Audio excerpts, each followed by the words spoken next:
Transformer English में भी लिख दिया मैंने, हिंदी में लिख दिया। देखो, इसे समझने से पहले अपने घर के बारे में सोचो थोड़ा सा। हमारे पास घर में, घर देखा आपने अपना घर, उसके गली के नुक्कड़ वगैरह पे ट्रांसफार्मर रखा है, छोटे छोटे से, गांव में छोटे छोटे से ट्रांसफार्मर रखे हैं, जगह जगह पे रखे नहीं रखे रहते हैं। जबकि जहां से बिजली आ रही है, जैसे आपके खतौली में, कहाँ से आ रही, देहरादून से आ रही, लेकिन खतौली में क्या रखा हुआ, बड़ा ट्रांसफार्मर रखा हुआ। आप कभी जाओगे तो वहाँ बड़ा ट्रांसफार्मर रखा हुआ, पता क्या करता है, वहां से जो बिजली आ रही है वो कम आ रही, उस कम को करेगा ज्यादा। मैं थोड़ा सा समझाता हूँ।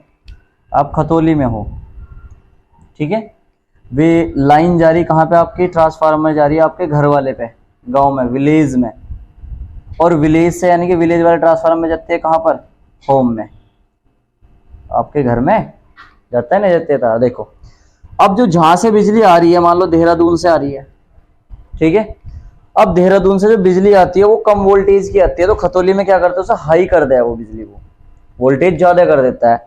अब अगर ये ज्यादा वोल्टेज डायरेक्ट अगर घर में चली जाए, इतनी हाई होती है, 220 2200 वोल्ट 1100 वोल्ट की होती है ये, अगर ये डायरेक्ट घर में चली जाएगी तो इंस्ट्रूमेंट हमारे कितने होते हैं, 220 250 वोल्ट तक सहन कर सकते हैं, तो सारे इंस्ट्रूमेंट क्या हो जाएंगे, फूक जाएंगे। 11,000 की रहती है ना, तो सारे फूक जाएंगे।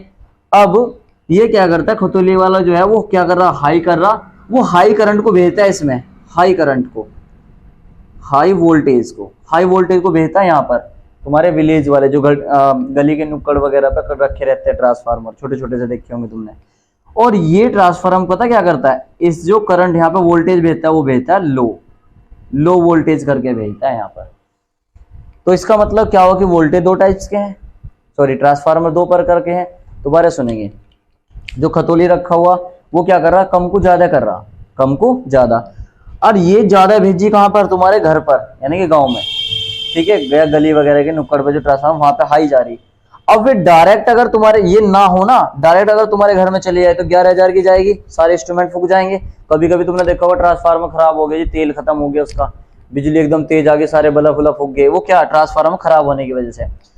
तो इस ट्रांसफार्मर में गई हाई वोल्टेज, और ये क्या करता है, उस वोल्टेज को लो करेगा और तब जाके आगे पासिंग देगा हमारे घर में, ठीक है। तो इससे साफ साफ बात क्या निकल के आती है, ट्रांसफार्मर दो प्रकार के होते हैं। ट्रांसफार्मर की कहानी क्या है, ट्रांसफार्मर एक ऐसा यंत्र है जो प्रत्यावर्ती वोल्टेज, प्रत्यावर्ती समझते हो आप, प्रत्यावर्ती वोल्टेज को बदलने के काम आता है या नियंत्रित करने के काम आता हो।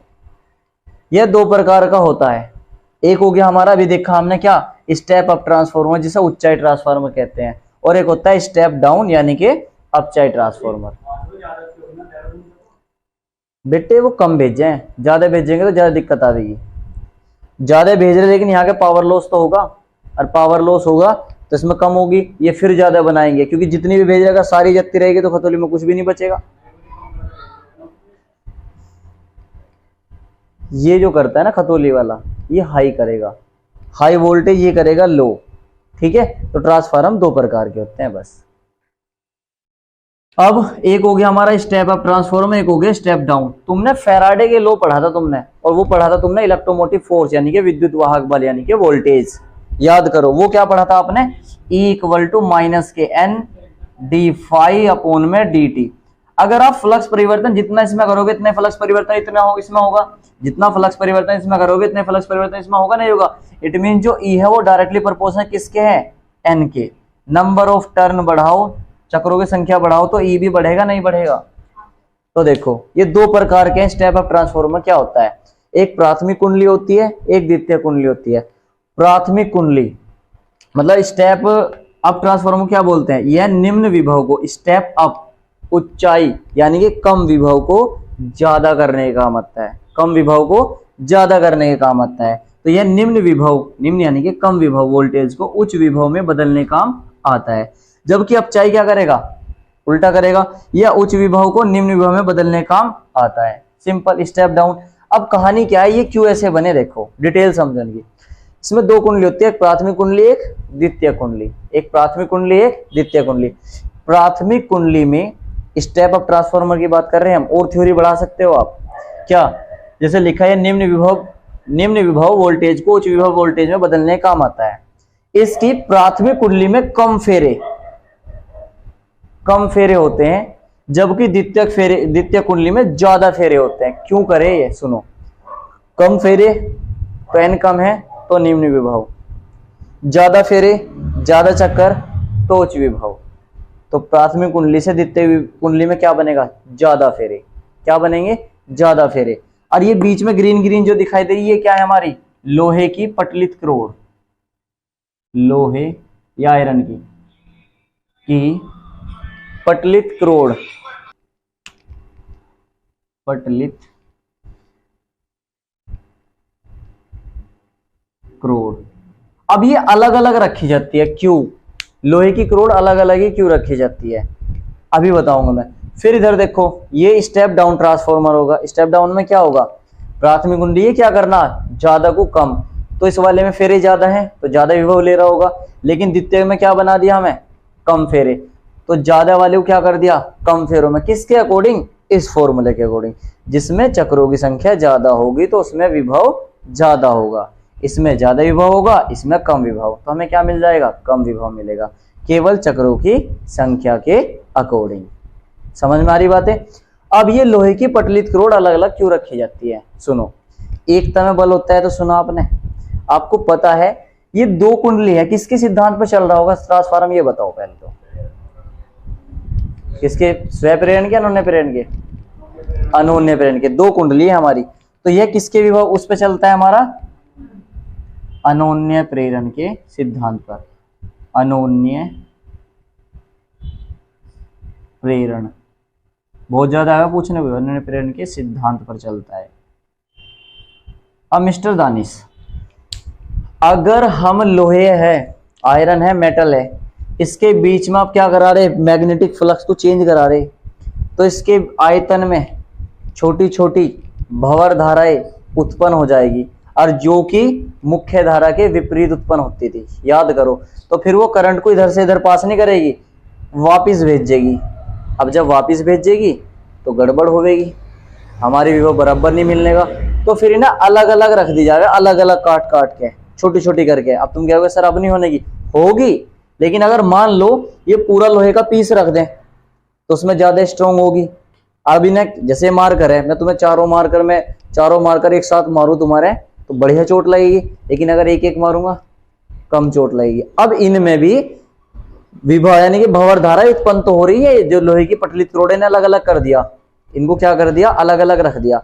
इनमें भंवर धारा तो उत्पन्न हो रही, लेकिन क्षीण रूप से, कमजोर रूप से हो रही है, लेकिन कमजोर रूप से हो रही है, उसे हम सहन कर लेते हैं, कोई बात नहीं, हल्का फुल्का थप्पड़ सहन कर ले करो, ठीक है। लेकिन अगर सारे मुक्का बन के आ जाए फिर क्या सहन हो रही, फिर तो ज्यादा दिक्कत हो रही है। क्यों साकिब, समझ में आ रही। इसलिए पूछने को आ गए हो कि ट्रांसफार्मर के बीच में लोहे की पटलित क्रोड़ को पृथकत करके यानी कि अलग अलग क्यों रखा जाता है, जिससे कि भंवर धाराओं, प्रबल भंवर धाराओं की उत्पत्ति को रोका जा सके, प्रबल भंवर धाराओं की उत्पत्ति को रोका जा सके। समझ आ रही बातें, इसलिए इधर रखते हैं, इसलिए इधर रखते हैं। प्रेरण के कारण है, एक कुंडली में परिवर्तन करा, दूसरी में ऑटोमेटिक हो रहा है, ठीक है। और ये इंडक्शन का काम करते हैं बस। ये अगर, क्योंकि तुम ये भी कह सको सर जरूरी रखनी, ना रखो, रखनी जरूरी इसलिए ये इंडक्शन का काम करेगी। ये करंट चार्ज होगी तो ये भी होगी और फिर ये भी होगी, ठीक है। प्रेरण समझ जाओगे तुमने, प्रेरण अनोन्य प्रेरण, तो एक में परिवर्तन करा दूसरे में हुआ। अब संरचना क्या होता है, इसमें आयताकार लोहे का फ्रेम होता है। मैं आपको इसका एक और डायग्राम भेजूंगा, एक और डायग्राम होता है वो भी भेजूंगा, ठीक है, साइड में भी दिख जाएगा तुम्हें। अब इसमें क्या होता है, तुम्हारे एक आयताकार फ्रेम होता है, ठीक है, उस पर लोहे के बीच में क्या रख देते हैं, पट्टी रख देते हैं, उन्हें अलग अलग बनाया जाता है। लोहे की पट्टियों को अलग अलग काट के बनाया गया। दो प्रकार के होते हैं, नर्म लोहा लेते हैं हम, नर्म लोहा आपने देखा होगा अपने आसपास, जो ट्रांसफार्मर होता है उसमें ऐसे पत्ती सी लगी रहे, जिससे कलर छुटा कर इस टाइप की पत्ती सी फंसी रहे, वे भंवर धाराओं की उत्पत्ति को रोक के लगा, ये रहे वे, ठीक है, भंवर धाराओं की उत्पत्ति को रोका जा सके, ये लगी रहती है। अब संरचना तो आप कर लोगे, थ्योरेटिकल है। अब इसकी आती है कार्यविधि। बेटे लोहे की बीच में लगी रहे पहले वे, देखना दिखवाया जाएगा सब कुछ इसमें। कार्यविधि, माना प्राथमिक कुंडली, प्राथमिक को बोलते हैं प्राइमरी, प्राथमिक कुंडली में फेरों की संख्या, फेरों की संख्या n, और प्राइमरी के लिए p लगा दो, np, तथा द्वितीयक में ns, s का मतलब सेकेंडरी यानी कि द्वितीयक ns है, तथा विभव ep एंड es हो तो फैराडे के नियम से, फैराडे के नियम से, फैराडे का नियम क्या था, E बराबर n डेल्टा फाई, या डी फाई लिख दो आप, delta phi upon delta t. देखो अगर प्राइमरी कोयल की बात करें यानी कि प्राथमिक में, प्राथमिक की बात करें तो यहाँ P लगेगा, यहाँ ए लगेगा, ये तो फ्लक्स परिवर्तन तो सेम है। Equation number first. द्वितीयक में निकल लो जी, द्वितीयक में दानिश E इक्वल टू माइनस के n delta phi upon delta t, सही है, माइनस भी था। अब जब द्वितीयक की बात हो रही तो s लगाओ, s लगाओ, और ये जो का तो सेम, ये इक्वेशन फर्स्ट, ये इक्वेशन सेकंड। बोल लो भाई ठीक है क्या, सही है। हमें इसकी वैल्यू निकालनी, तो वैल्यू निकालते हैं, तो रफ कर दो, तो समझाने के लिए करा था बस। मैं क्या कर रहा, समीकरण सेकंड 2/1, 2 को 1 से डिवाइड कर रहा, तो ये बनेगा ES अपॉन में EP इक्वल टू, ES का मान कितना, माइनस के NS delta phi upon delta t, upon में EP का मान रखा जाएगा माइनस के NP delta phi upon delta t. देखियो ठीक है क्या बेटे, ये पूरा कैंसिल हो जाएगा, माइनस से माइनस कैंसिल, प्लस बन गया ES अपॉन में EP बराबर NS अपॉन में NP। बोलो भाई यहाँ तक समझ में आ रहा गया। और आपको पता E ही V होता है, E ही V होता है, तो ES बराबर लिख देंगे हम VS और EP बराबर लिख देंगे हम VP।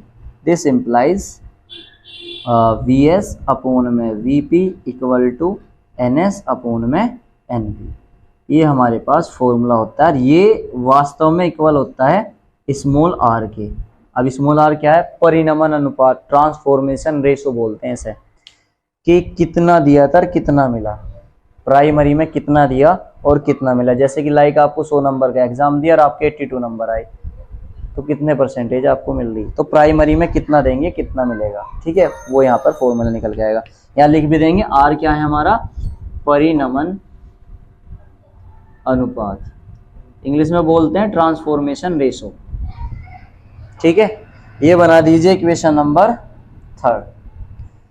इतना समझ आता है। अब शक्ति 6 मान लो, यदि कुंडली में शक्ति 6, देखो आपको पता शक्ति, जो शक्ति 6 होता है, मान लिया हमने शक्ति 6 जितना प्राथमिक कुंडली में था प्राइमरी में, इतना ही शक्ति 6 जो हुआ वो सेकंड में हुआ, शक्ति 6 वो कितने में हुआ, सेकंड में। तो P बराबर आपने पढ़ रखा V इंटू आई, पढ़ रखा ना, तो इसके लिए क्या लगेगा, VI इक्वल टू VI। तो P के लिए तो P लगा दो, S के लिए S लगा दो। एक काम करें, VS को परे ले जाएं, तो IP अपोन में IS, I वाले एक साइड, VS अपोन में VP। देखिए समझ में आ रहा क्या बेटे, ठीक है। P बराबर V इंटू आई होता है। हम इसे ऐसे लिख रहे हैं, देखो VS अपोन में VP equal to IP upon में IS, इक्वेशन नंबर 4। देखो VS अपोन VP बराबर NS अपोन NP है, और VS अपोन VP बराबर IP अपोन IS भी तो है। तो from equation third and fourth, third क्या है हमारी, VS अपोन में VP equal to NS upon में NP इक्वल टू क्या आया, IP अपोन में IS। और ये हमारा, आप R के इक्वल भी लिख सकते हो, ये R के इक्वल होता है, ठीक है। और यही हमारा इसका प्रूव है। इस पर बहुत ज़्यादा न्यूमेरिकल पूछने को आ गए। इट मीन्स अगर आपके पास ट्रांसफार्मर आता है तो ट्रांसफार्मर के लिए आपको क्या करना पड़ेगा, ये दोनों डायग्राम बनाएंगे जो मैंने अभी तुम्हें साइड में बताया, यानी कि जो भेजूंगा मैं आपको वो बनाना पड़ेगा। 2 डायग्राम है इसके, ये पूरी थ्योरी लिखनी पड़ेगी, संरचना जो मैंने समझाई है वो लिखनी पड़ेगी आपको। थ्योरेटिकल है थोड़ी सी, 4-5 लाइनें हैं, उसको लिखनी पड़ेगी। फिर कार्यविधि पूरा कंप्लीट वहां तक, तब जाके आपको 5 नंबर मिलेंगे। और मे भी ऐसा भी हो सकता है कि एग्जामिनर आपको एक क्वेश्चन और के इंक्लूड कर दे ट्रांसफार्मर से रिलेटेड, जब हम न्यूमेरिकल कराएंगे वो भी करना पड़ जाएगा आपको इसमें। ठीक है, तो कोई ज़्यादा टफ तो है नहीं, नोट कर लो, थ्योरेटिकली पूरा हो गया।